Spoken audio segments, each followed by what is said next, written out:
Hello friends, welcome to my channel. ఈరోజు నేను rice గంజి సూపు చేస్తున్నాను.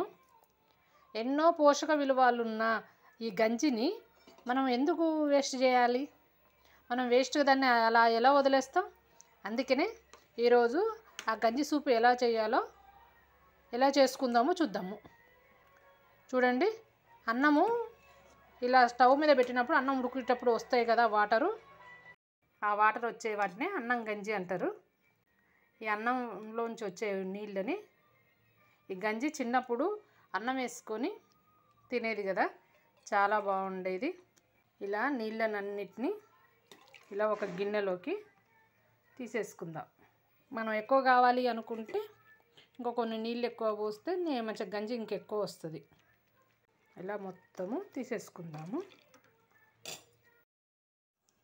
చూడండి ఎంత వెళ్ళిందో, ఎంత చిక్కగా ఎలా ఉందో. ఇప్పుడు ఈ గంజిని మనము సూప్ లాగా తయారు చేద్దాం.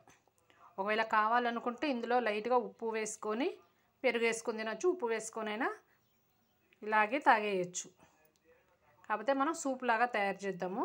కొన్ని వెజిటబుల్ వేసేసి సూప్ లాగా తయారు చేద్దాం.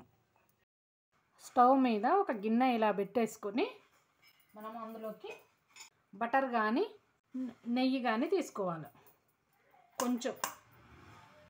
కొంచెం జీలకర్ర వేసుకుందాం. జీలకర్ర ఎందుకనంటే ఏదున్నా అరుగుదల మంచిగా ఉంటుంది. కొంచెం మిరియాల పొడి. ఇలా వేగాక కొన్ని బీన్స్ ముక్కలు, అలాగే టమాటో.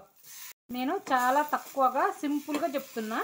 అన్నీ కొన్ని ఎక్కువ వేసుకోవాలనుకున్న వాళ్ళు వేసుకోవచ్చు. ఇందులో ఏ రకాల కూరగాయలైనా తినే అవకాశం ఉంటే అన్ని రకాల కూరగాయలు కూడా వేసుకోవచ్చు. క్యారెట్, బఠానీ ఇలాంటివన్నీ. ఉప్పు రుచికి సరిపడా కొంచెం ఉప్పు, కొంచెం కొత్తిమీర.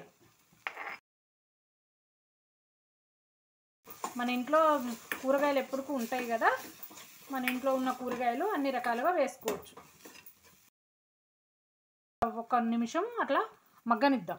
మగ్గనిస్తే కొంచెం ఆ బీన్స్ కనుక ఉడుకుతాయి. ఇలా కొంచెం ఉడికినాక, ఇప్పుడు ఉడికింది కదా, ఇప్పుడు ఇందులో మనం ఇంతకుముందు వంపి పెట్టుకున్నాం కదా రైస్ గంజి వంపినాం కదా, ఇది ఇందులో వేసేసుకుందాం. మనము ఇంట్లో ఉన్న ఇప్పుడు ఇవి బియ్యములో వచ్చే ఇప్పుడు ఈ గంజి ఇంట్లోది, కూరగాయలు ఇంట్లోయే కదా. హెల్దీగా మనము ఎంతో ప్రోటీన్ ఉన్న ఈ సూపును మనం ఇంట్లో తయారు చేసుకొని తాగితే ఆరోగ్యం ఎంతో బాగుంటుంది కదా.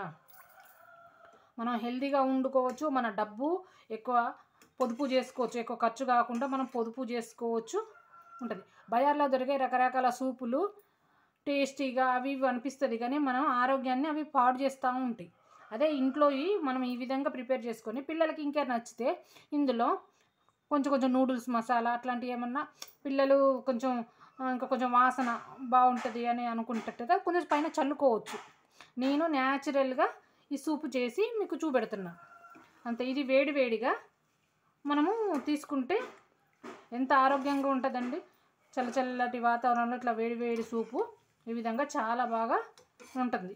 మనం ఈ విధంగా పిల్లలకి ఇందులో ఇంకా క్యారెట్, బీన్స్,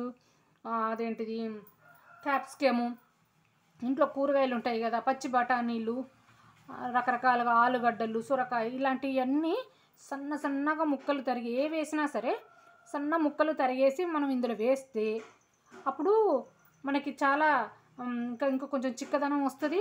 పిల్లలకి ఏంటంటే కూరగాయలు ఈ విధంగా తినిపించినట్టు ఉంటుంది, మనము తీసుకున్నట్టు ఉంటుంది, హెల్తీగా కూడా ఉంటుంది. మనం ఎప్పుడైనా ఆరోగ్యంగా ఉండే విధంగా తీసుకోవాలి, కానీ నోటికి రుచి ఉండే విధంగా తీసుకుంటే ఆరోగ్యం దెబ్బతింటుంది కదా కాబట్టి మనం ఆరోగ్యం బాగుండే విధంగానే తీసుకుందాం.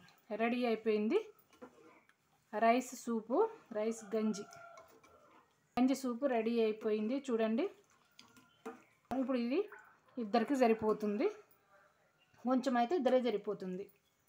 ఇప్పుడు లాస్ట్గా మనము ఉల్లిగడ్డ వేసుకుందాం. ఈ ఉల్లిగడ్డ లాస్ట్కు ఉంటేనే బాగుంటుంది. ఉల్లిగడ్డ ఉడకకుండా పచ్చిగా అప్పటికప్పుడే సూప్లో తింటే ఆ టేస్ట్ మజా వేరే ఉంటుంది కదా, అందుకనే నేను లాస్ట్కి వేస్తున్నాను. మీరు అట్లా వద్దు అనుకుంటే మీరు తాలింపు వేసినప్పుడే అన్ని కూరగాయలతో పాటు ఉల్లిగడ్డ వేసుకోవచ్చు. నేనైతే ఇట్లా లాస్ట్ వేస్తున్నాను. లాస్ట్ వేస్తే ఆ టేస్ట్ వేరే ఉంటుంది.